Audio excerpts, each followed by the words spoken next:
ఈ రోజు అయితే సడన్ గా క్లైమేట్ ఒకసారిగా కూల్ అయిపోయింది. వర్షం అయితే పడుతూనే ఉంది మార్నింగ్ నుంచి. ఈ రోజు అమ్మమ్మ గారి ఇంట్లో 4వ రోజు తీర్థాన్ని అయితే మేము ఇలా జరుపుకున్నాం. అమ్మవారి కోసం అని చెప్పి ఇంట్లో చలివిడి వడపప్పు పానకాన్ని తయారు చేసుకున్నాం. దీంతో పాటుగా బూర్లు కూడా చేస్తున్నారు.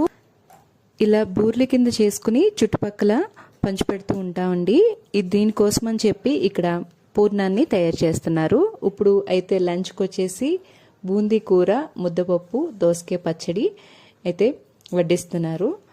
అన్నీ కూడా చాలా బాగా కుదిరినాయి. అందరం కలిసి సరదాగా కూర్చుని భోజనం అయితే మేము చేస్తాం. తర్వాత మాకు ఎంతో ఇష్టమైన జున్నును కూడా ఇలా తయారు చేశారు. ఫుల్గా ఎంజాయ్ చేసి తిన్నాము.